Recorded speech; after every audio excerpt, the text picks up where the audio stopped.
You don't belong here, and quite frankly, you're making the other passengers uncomfortable." Those were the words that ruined Stephanie's career forever. She thought she was just kicking a hood rat out of first class. She thought her badge gave her the power of a god. She even called the police to drag a 19-year-old girl off the plane in handcuffs for theft of services. But Stephanie didn't check the passenger manifest, and she certainly didn't know that the girl she was humiliating wasn't just a passenger. She was the daughter of the man who owned the entire airline, and he was just pulling up to the gate.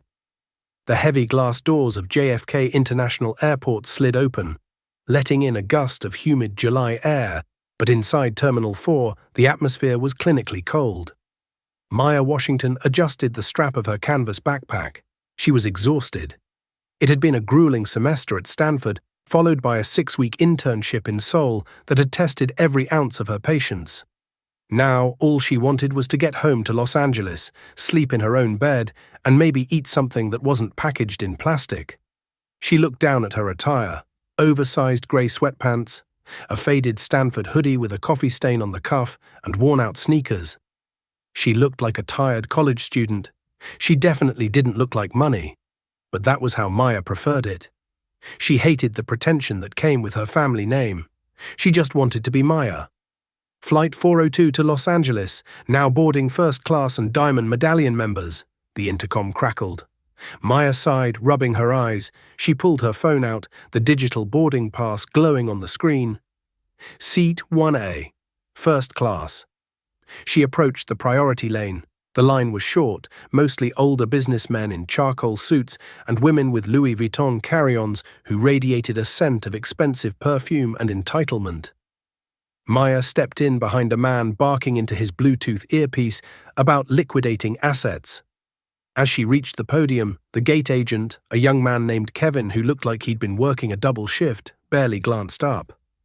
Maya scanned her phone. The machine let out a cheerful beep and a green light flashed. "Have a nice flight," Kevin mumbled, already looking past her. Maya walked down the jet bridge, the hollow thud of her sneakers echoing against the metal floor. She loved this part, the transition between the chaos of the ground and the peace of the air. But that peace was about to be shattered. She stepped onto the plane. The air inside was cool and smelled faintly of leather and sanitized wipes. Standing at the entrance to the cabin was the lead flight attendant. Her name tag read Stephanie. She was tall, with hair sprayed into a helmet of blonde perfection and a smile that didn't reach her eyes. Her uniform was crisp, but her posture was rigid, like a coiled snake. "Welcome aboard," Stephanie said to the man in front of Maya, beaming with practiced warmth. "Mr. Henderson, so good to see you again. Can I take your coat?" "Thanks, Steph," the man grunted, brushing past her. Then Stephanie turned to Maya. The smile vanished instantly. Her eyes raked over Maya's hoodie, the messy bun, the canvas backpack. It was a look of pure, unfiltered judgment. "Economy is to the right, sweetie," Stephanie said, her voice dripping with condescension. She pointed toward the back of the plane without even checking Maya's boarding pass. "Row 30 and back. Overhead bins are likely full, so you might have to check that bag." Maya paused. She was used to this. It happened at upscale restaurants, at boutiques, even at her own university library. "Actually," Maya said, keeping her voice polite and level, "I'm in first class." She held up her phone to show the screen. Stephanie didn't even look at the digital ticket. She let out a short, sharp laugh, a sound meant to belittle. "Honey, please, we're trying to board efficiently. Don't hold up the line trying to play games. If you want to sneak a peek at the big seats, do it on Google. Economy, now." Behind Maya, a woman with a designer poodle in a carrier cleared her throat loudly. "Excuse me, some of us actually paid for our seats. Can we move this along?" Maya felt the heat rising in her cheeks. It wasn't embarrassment, it was frustration. "I'm not playing games," Maya said, stepping forward and thrusting the phone closer to Stephanie's face. "Seat 1A. Scan it if you don't believe me." Stephanie's eyes narrowed. She snatched the phone from Maya's hand, her manicured nails clicking aggressively against the screen. She looked at the ticket. She looked at the date. She looked at the name. M. Washington. For a split second, Maya saw a flicker of confusion in Stephanie's eyes, but it was quickly replaced by suspicion. Screenshots can be faked, Stephanie sneered, shoving the phone back at Maya. I've seen it a dozen times. Kids like you buy a Photoshop app and think you can scam your way into a $5,000 seat. It's pathetic. It's not a screenshot, Maya said, her voice hardening. It's the Airline app. It's live. I'm going to ask you once, Stephanie said, stepping closer, invading Maya's personal space. The scent of cheap hairspray was overwhelming. Go to your assigned seat in the back, or I will have you removed from this flight. Do not test me today. Maya stared at her. She knew she could make a scene. She could scream. She could demand the captain. But her father had always taught her, quiet power is the most dangerous kind. Fine, Maya said softly. Check the manifest. I don't have time to check the manifest for every confused teenager, Stephanie snapped. Move. Maya didn't move toward economy. She stepped sideways, maneuvering around Stephanie, and walked straight into the first-class cabin. She found seat 1A, a massive plush leather recliner with a dedicated entertainment screen and a welcome kit. She threw her backpack into the overhead bin and sat down, buckling the seatbelt with a defiant click. The silence in the first-class cabin was deafening. Every head turned. Mr. Henderson, the businessman from earlier, peered over his glasses. The lady with the poodle gasped audibly. Stephanie stormed down the aisle, her heels striking the floor like gunshots. Her face was flushed a splotchy red. She loomed over Maya, her hands on her hips. You have 5 seconds, Stephanie hissed, low enough so the back of the plane couldn't hear, but loud enough to humiliate Maya in front of the wealthy elite. Get out of that seat, or I am calling security. Maya pulled her noise-cancelling headphones out of her bag. She looked Stephanie dead in the eye. I suggest you check that manifest, Stephanie, before you make a mistake you can't fix. Then she put the headphones on and closed her eyes. The headphones were on, but no music was playing. Maya needed to hear everything. She heard the heavy, exasperated breath Stephanie exhaled, a sound of pure rage. She heard the rustle of fabric as Stephanie leaned in close, practically shouting over the headset. You think you're cute? Stephanie's voice vibrated with malice. You think because you're young and urban that you can just take what isn't yours. This isn't a subway car, this is Trans-Global Airlines. Maya didn't open her eyes. She kept her hands folded in her lap, breathing deeply. Don't engage, she told herself. Let her dig the hole. Stephanie stormed off toward the galley, presumably to check the manifest or call for backup. Maya opened one eye. The other passengers were staring at her with a mixture of curiosity and disgust. Unbelievable, muttered a man across the aisle in seat 1B. He was young, maybe late 20s, wearing a suit that cost more than most people's cars and a watch that caught the cabin lights.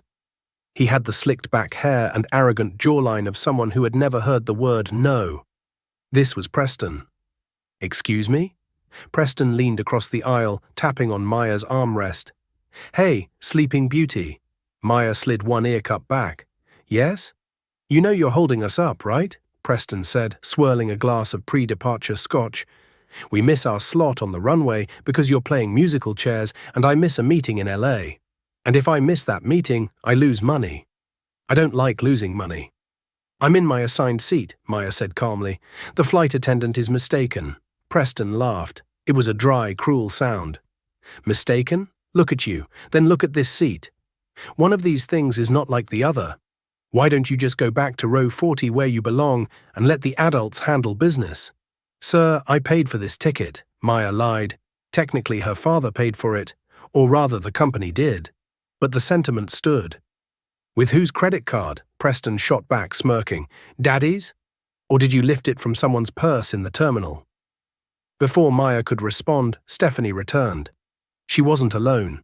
She had brought the co-pilot, a stern-looking man named Captain Miller, who looked like he just wanted to get the flight over with. That's her, Stephanie pointed a long, manicured finger at Maya. She refused to show a valid boarding pass, she pushed past me, and she's currently trespassing in a premium cabin seat.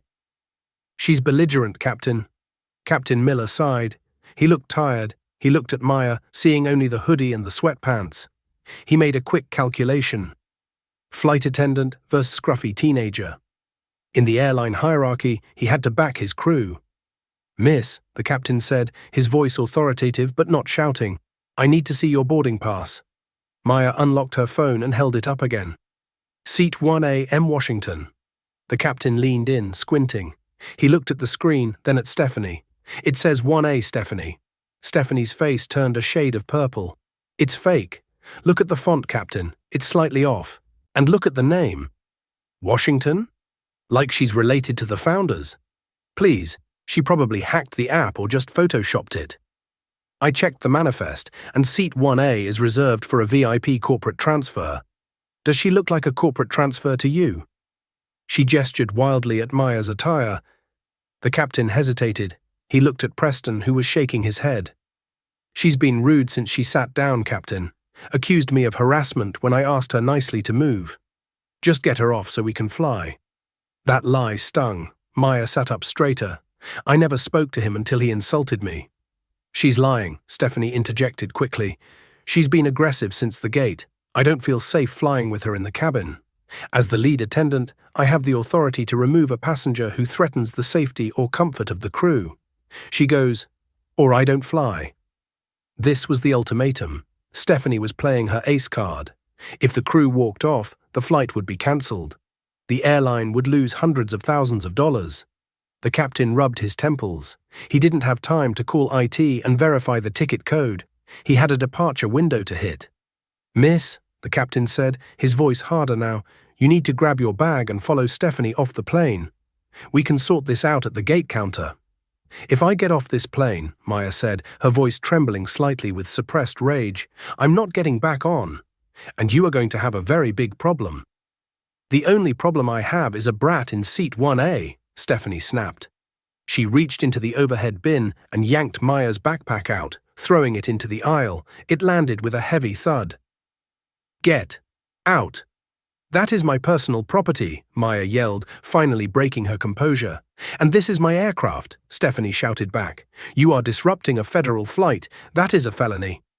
Maya unbuckled her seatbelt. She stood up. She was tall, nearly as tall as Stephanie. She looked around the cabin. Every pair of eyes was fixed on her. Some were filming with their phones. Preston was grinning, enjoying the show. The lady with the poodle looked scandalized. I'll leave, Maya said, her voice icy. But not because you told me to, because I refuse to fly with a crew this incompetent. Incompetent? Stephanie laughed. Honey, I've been flying for 20 years. I know a fraud when I see one. Now move.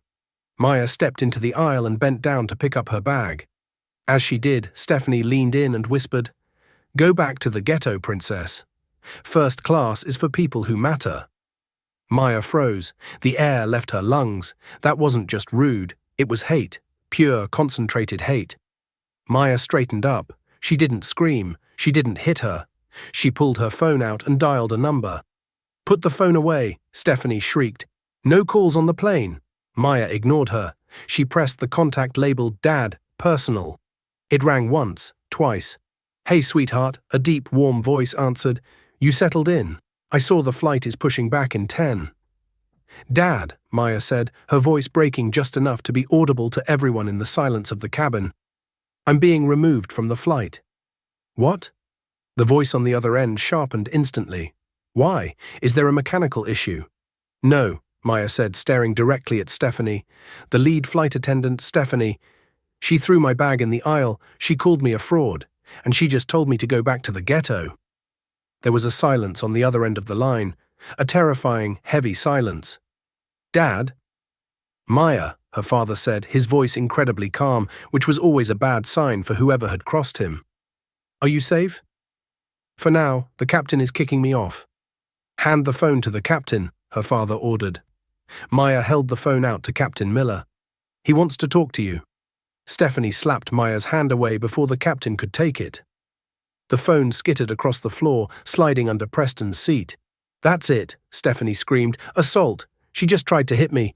Captain, did you see that? She swung at me. It was a blatant lie. Maya had merely extended her arm. But Stephanie was doubling down. She turned to the open boarding door.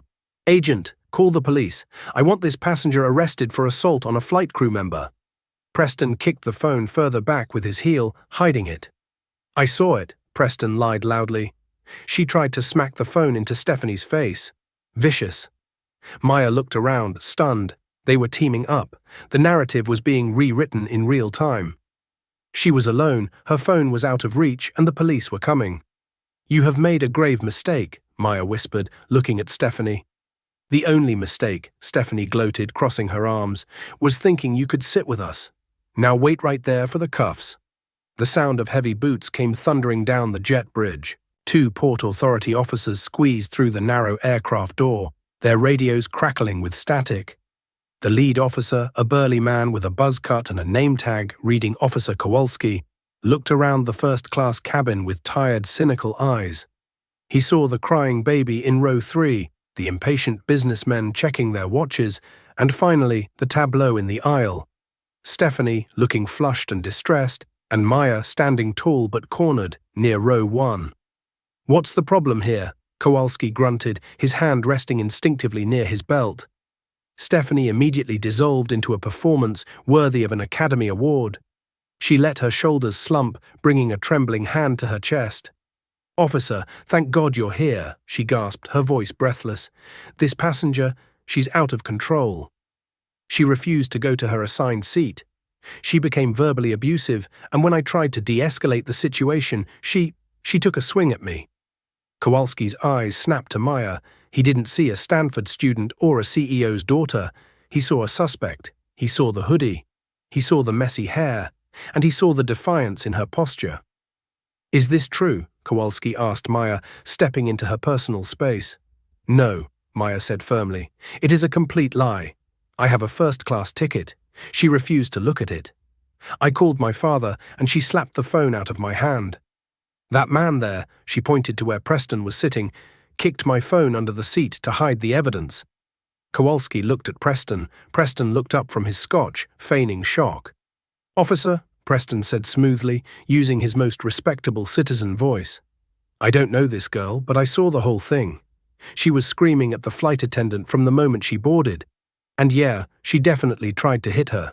The attendant was just protecting herself." "He's lying," Maya shouted, looking frantically around the cabin. "Did anyone else see? Please, someone tell the truth." The cabin was silent.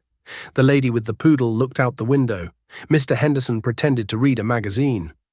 No one wanted to get involved. No one wanted to delay the flight further. It was easier to let the troublemaker take the fall. "Ma'am, turn around," Kowalski ordered, pulling a pair of zip ties from his belt. He didn't use metal cuffs. He used the thick plastic restraints meant for unruly drunks. "I am not turning around," Maya said, her voice shaking. "I have done nothing wrong. Check the manifest. Just ask the pilot to check the computer." "We can talk about the computer at the station," Kowalski said. He grabbed Maya's wrist, twisting it behind her back with unnecessary force. "Ow! You're hurting me!" Maya cried out. "Stop resisting!" Kowalski barked, putting his weight against her shoulder to force her down. "Officer Mendez, grab her other arm." The second officer, younger and looking slightly uncomfortable, stepped in and grabbed Maya's left arm. They wrenched her hands together behind her back. The sound of the heavy plastic zip tie tightening, zzz-zip, was sickeningly loud in the quiet cabin. Stephanie stood back, smoothing her skirt, a small, victorious smirk playing on her lips as she watched Maya wince in pain. "Get her off my plane," Stephanie said coldly, "and I want to press charges, assault and battery, and interference with a flight crew." "Understood," Kowalski said. He shoved Maya forward. "Move."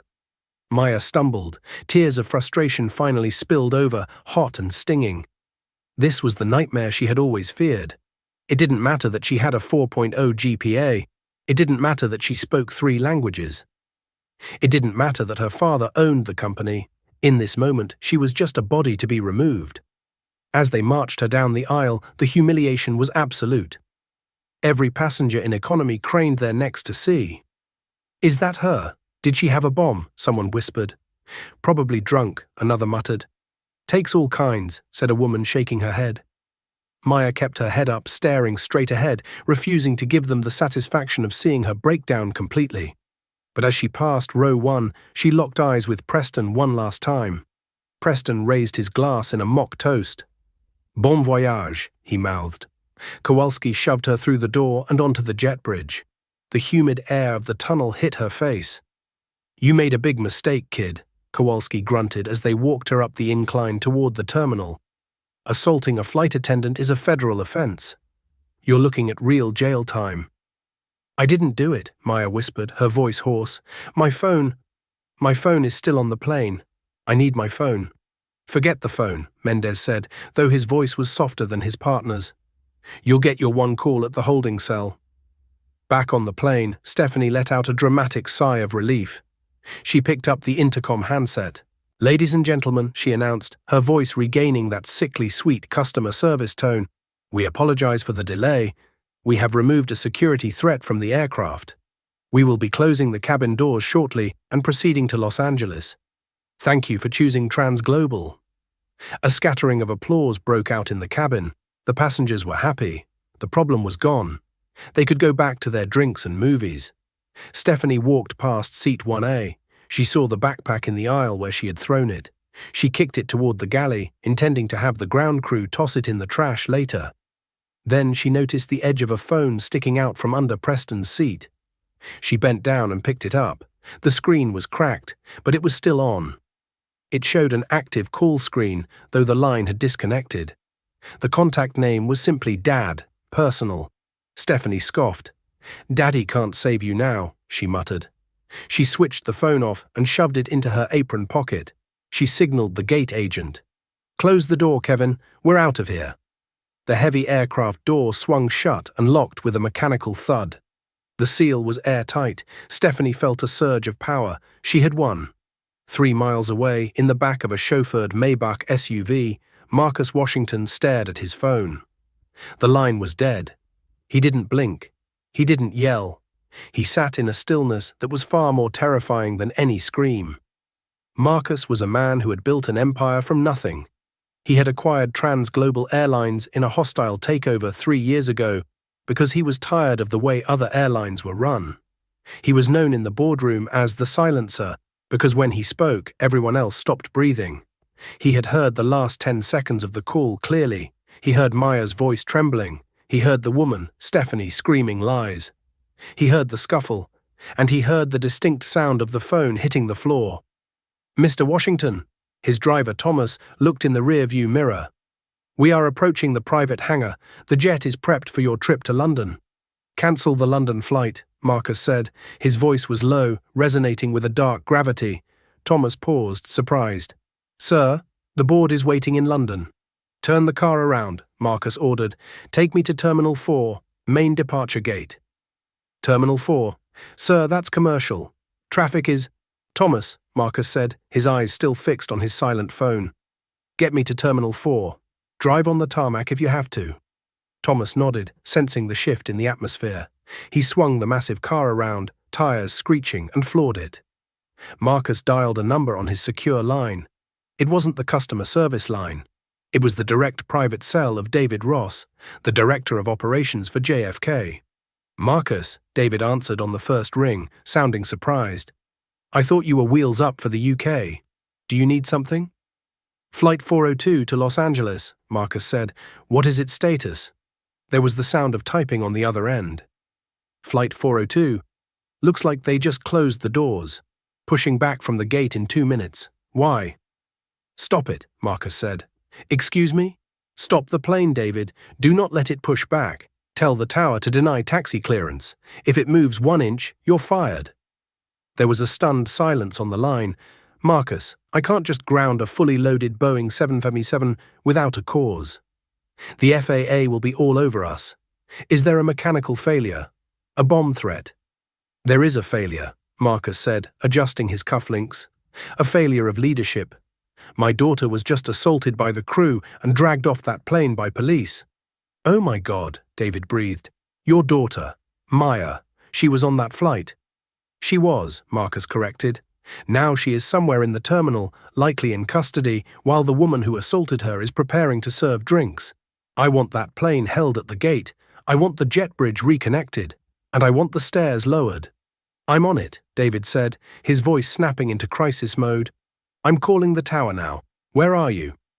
I'm 3 minutes out, Marcus said. Meet me at gate B12. And David? Yes, sir? Bring the airport police chief. I want him personally present to explain why his officers put handcuffs on my child. Marcus hung up. He looked out the window as the terminal buildings blurred past. He felt a cold rage tightening in his chest.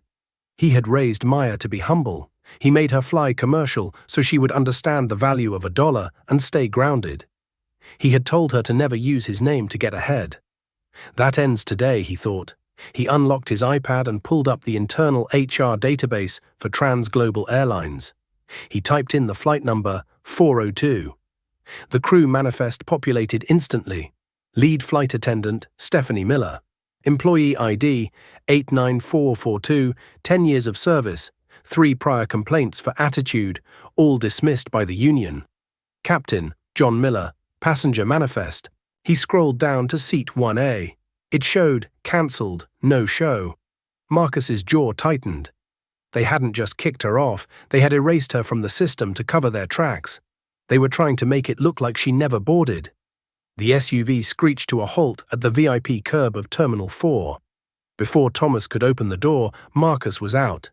He didn't have luggage. He only had his phone and the terrifying aura of a man on a warpath. He strode through the sliding doors. He was wearing a bespoke Italian suit that cost more than Stephanie made in 3 months. He moved through the crowd like a shark parting a school of fish. People stepped out of his way without knowing why. They just sensed the energy. David Ross was waiting at the TSA checkpoint, looking pale. Standing next to him was a confused-looking TSA supervisor. "Mr. Washington," David said, rushing forward, "I've halted the pushback. The pilot is furious. He's demanding an explanation." "He'll get one," Marcus said, not breaking stride. He walked straight toward the security line. "Sir, you need a boarding pass," the TSA agent started to say, stepping in front of him. Marcus didn't stop. David Ross shoved his badge at the agent. "He's the owner of the airline. Let him through. Override it." The agent scrambled out of the way. Marcus walked through the metal detector. It beeped, his watch, but he kept walking. No one dared to tell him to go back. "Where is she?" Marcus asked David as they power-walked toward Gate B12. "I tracked the police radio," David said, struggling to keep up with Marcus's long strides. "They took her to the substation near the baggage claim holding area. But Marcus, the plane. The passengers are getting restless. The captain is threatening to file a union grievance for the delay." Marcus stopped. They had reached the large glass windows overlooking Gate B12. Below them, the massive trans-global jet was sitting motionless. The jet bridge had been pulled back a few feet, but the tug truck was idling. Marcus looked at the plane. He imagined Stephanie inside, probably popping champagne in the galley, laughing about the hood rat she had evicted. "Let the captain file his grievance," Marcus said softly. "Open the door, David." The gate door?" "Open it. I'm going onto the tarmac." "Marcus, that's a restricted zone. We need high-visibility vests. We need—" Marcus turned to David. His eyes were like shattered glass. "My daughter is sitting in a cell because of your employees. Open the door." David swallowed hard. He swiped his security card at the door leading to the jet bridge stairs. The lock clicked green. Marcus pushed the door open and stepped out into the roar of the airport. The smell of jet fuel was overpowering. He walked down the metal stairs to the tarmac, his dress shoes clicking on the concrete. He walked straight toward the nose gear of the massive Boeing 777. Up in the cockpit, Captain Miller looked down. He saw a lone man in a suit standing on the tarmac, blocking the path of the plane. He squinted. "Who is that idiot?" the captain grumbled to his co-pilot. "Tower, we have a pedestrian on the ramp blocking pushback. Send security." "Negative, Flight 402, the tower replied, their voice sounding surprisingly shaky. "Ground control has ordered you to hold position. Do not, I repeat, do not start engines." The captain looked down again. The man in the suit wasn't moving. He was just standing there, looking up at the cockpit, his hands in his pockets. Then a black SUV with flashing lights raced across the tarmac and screeched to a halt next to the man. It wasn't the police. It was the airport director's vehicle. The man in the suit didn't get in the car. Instead, the airport director jumped out and handed the man a megaphone. Marcus took the megaphone. He didn't point it at the cockpit. He pointed it at the fuselage. He waited. Inside the cabin, Stephanie was in the galley, confused. "Why aren't we moving?" she snapped at the junior attendant. "Go ask the captain." Suddenly, the heavy door of the plane, which had been sealed shut, was knocked on from the outside. Thud, thud, thud. It was the distinct sound of the jet bridge reconnecting. "What is going on?" Stephanie huffed. She marched to the door. If that brat found a way to come back. She looked through the peephole. It wasn't the gate agent, Kevin. Standing on the other side of the glass porthole was David Ross, the director of operations. And behind him, looking like the angel of death in a Brioni suit, was a man Stephanie vaguely recognized from the corporate newsletters she usually threw in the trash. The lock cycled. The door opened. Marcus Washington stepped onto the plane. The cabin fell silent. The air pressure seemed to drop. Stephanie's mouth opened, but no words came out. Marcus didn't look at the passengers.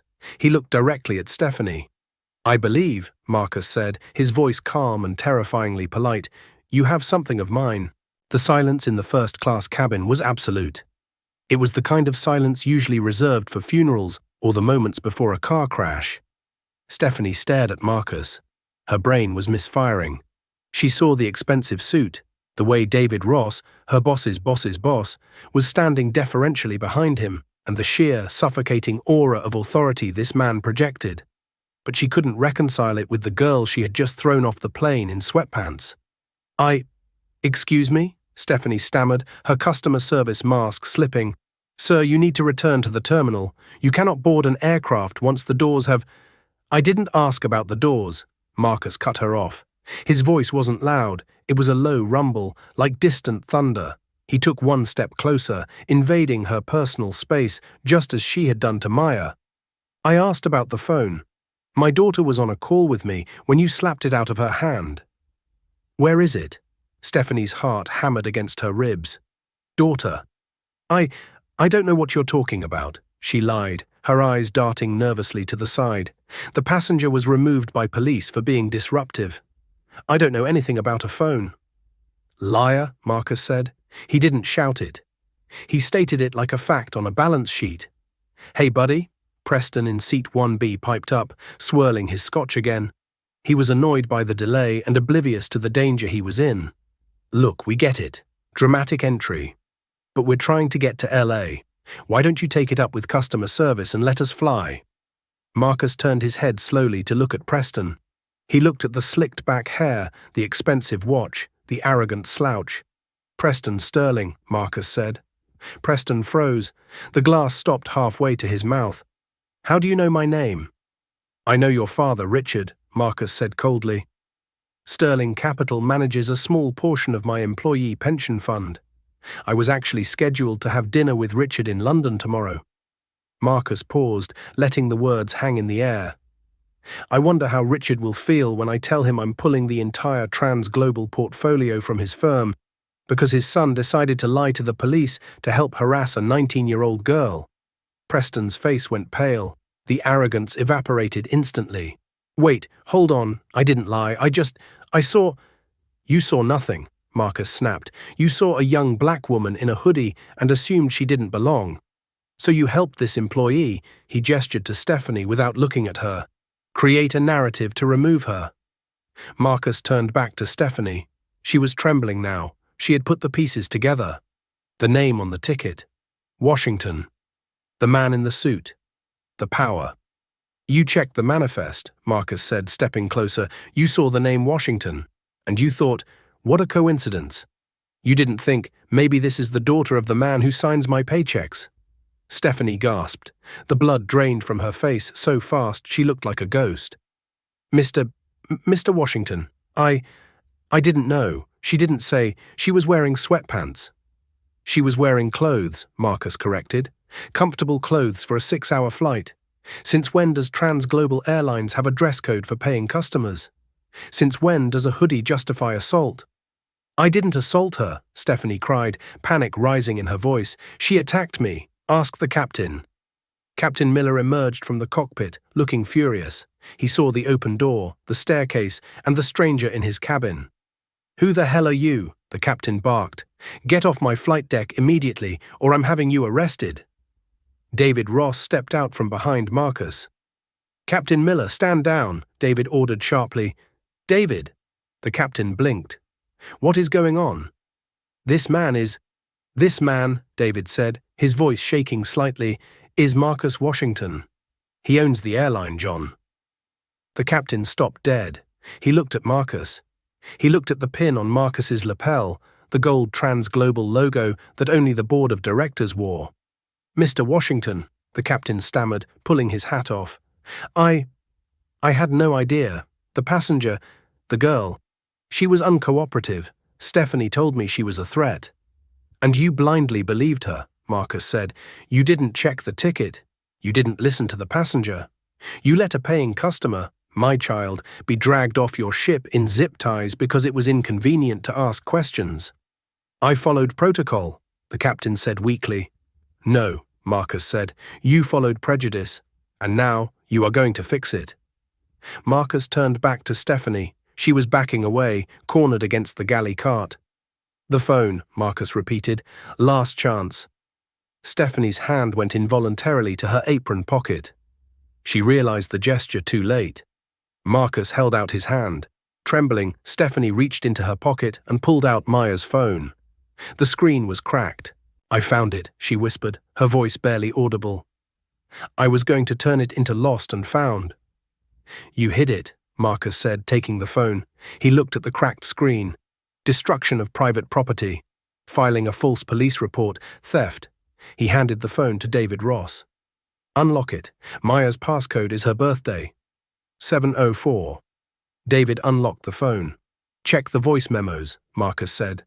Maya has been recording her interactions with aggressive people since she was 12. It's a habit I taught her. David tapped the screen. He turned the volume up to the maximum. A tinny recording began to play. The entire cabin could hear it. Stephanie's voice, recording. Go back to the ghetto, princess. First class is for people who matter. Maya's voice. I never spoke to him until he insulted me. Stephanie's voice. That's it. Assault. She just tried to hit me. Captain, did you see that? She swung at me. The recording ended. The silence that followed was heavy enough to crush bone.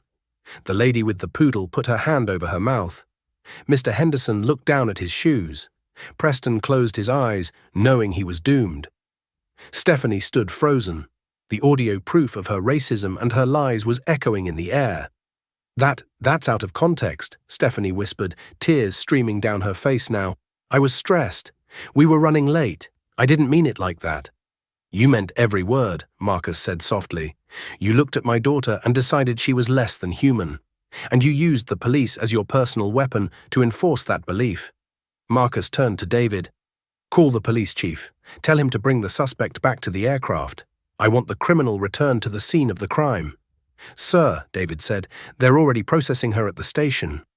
I don't care if they are booking her for murder, Marcus said. Bring her back, now. 10 minutes later, the flashing lights of a police cruiser reflected against the fuselage of the plane. Inside the cabin, no one had moved. The air conditioning hummed, but the passengers were sweating. They were hostages to the drama now. Marcus stood at the front of the aisle, blocking the exit, waiting. Stephanie was sobbing quietly in the galley jump seat. Captain Miller was standing awkwardly by the cockpit door, refusing to make eye contact with anyone. Then, footsteps on the metal stairs. Officer Kowalski and Officer Mendez appeared at the door. Between them, head bowed, was Maya. Her hands were still zip-tied behind her back. She looked small, defeated, and exhausted. Kowalski looked annoyed. We were told to bring the suspect back for identification. Look, we already have the statements from the flight crew. This is highly irregular. Kowalski didn't see Marcus at first. He just saw David Ross. Uncuff her, a deep voice commanded from the shadows of the galley. Kowalski squinted. Marcus stepped into the light. Excuse me? Kowalski bristled. She's in custody. Who are you? I am her father, Marcus said, and I am the man who is going to sue your department for unlawful arrest if you don't cut those ties off her wrists in the next 5 seconds. Kowalski scoffed. Listen, pal, your daughter assaulted a flight attendant. We have witnesses. You have liars, Marcus said. David, play the tape. David Ross hit play on the phone again. Stephanie's voice, go back to the ghetto, princess. Followed by the sound of the fabricated assault accusation. Kowalski's face changed. He looked at Stephanie, who was burying her face in her hands. He looked at Maya, who was looking up at him with tear-filled eyes. He realized, with a sinking feeling in his gut, that he had been played. He had been used as a muscle for a petty tyrant. "Cut them off," Kowalski said to Mendez, his voice losing its edge. Mendez pulled out a pair of cutters and snipped the thick plastic. Maya's arms fell to her sides. She rubbed her wrists, which were red and welting. "Dad," she breathed, seeing him. She didn't run to him. She just stood there, trying to regain her dignity. Marcus walked over to her. He didn't hug her immediately. He took her hands and inspected the red marks on her wrists.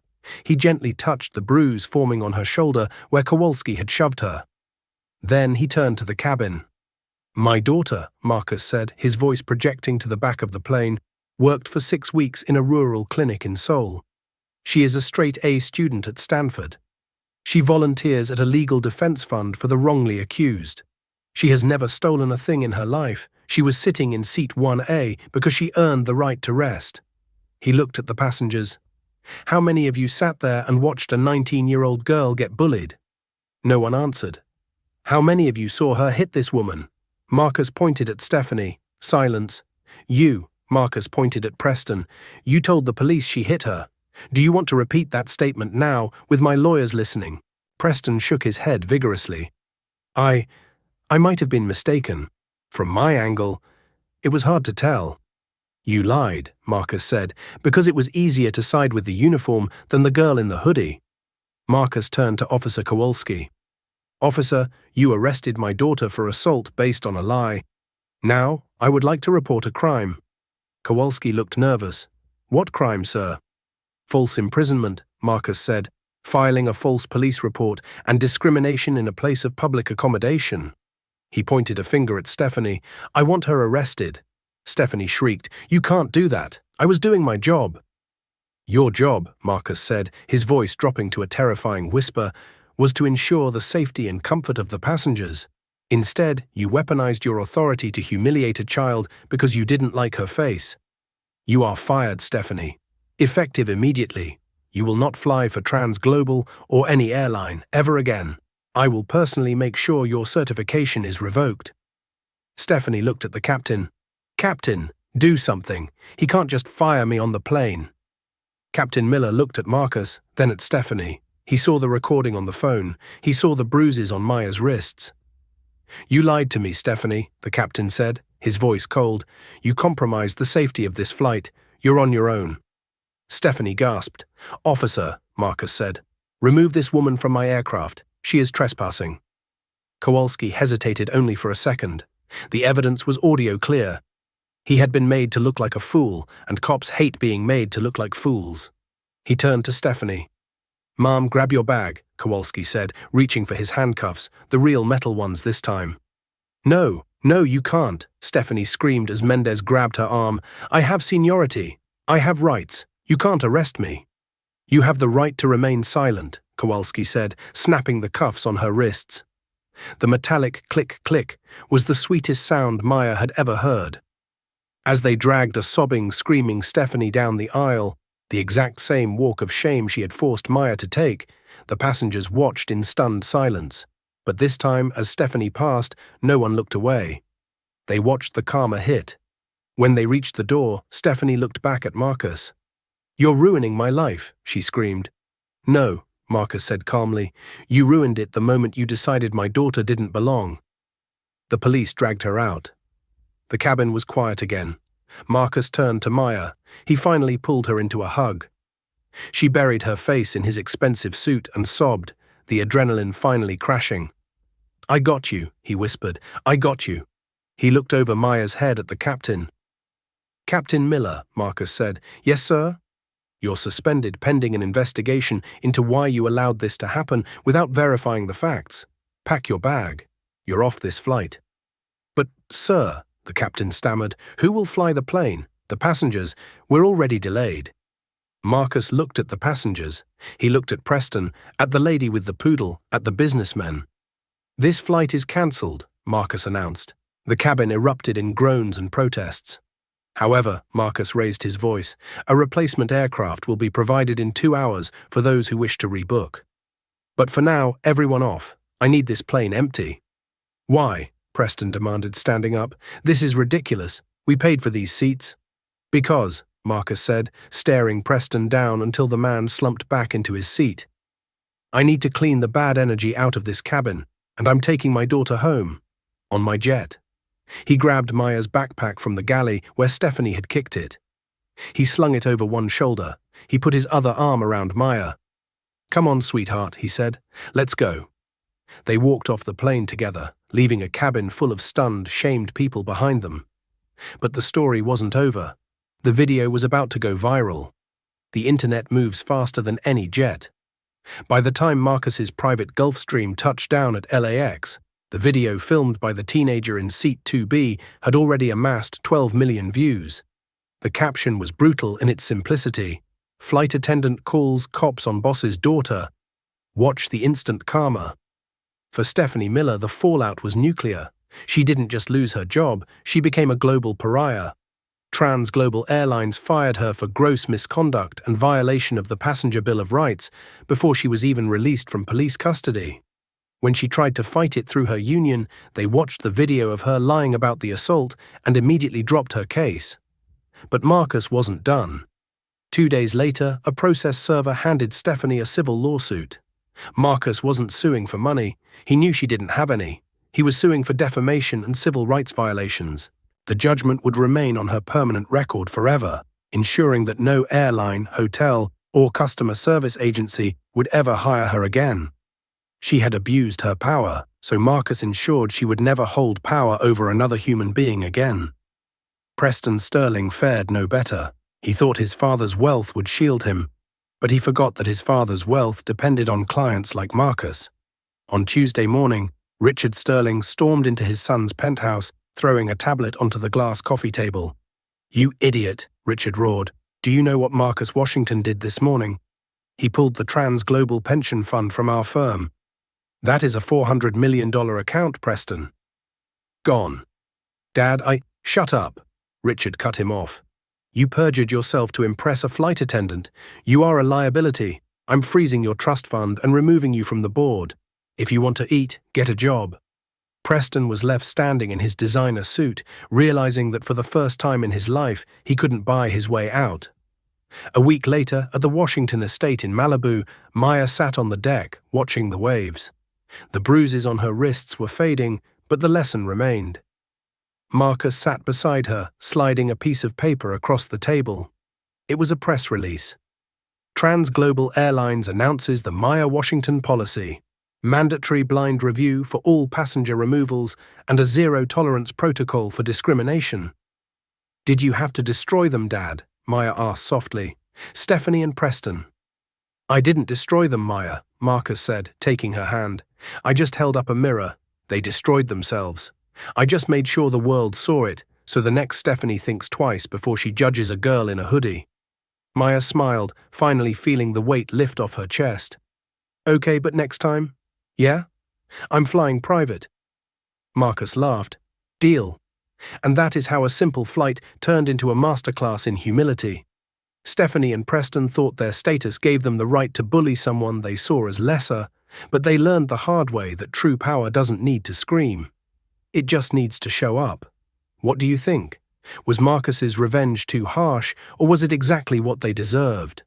Let me know your thoughts in the comments below.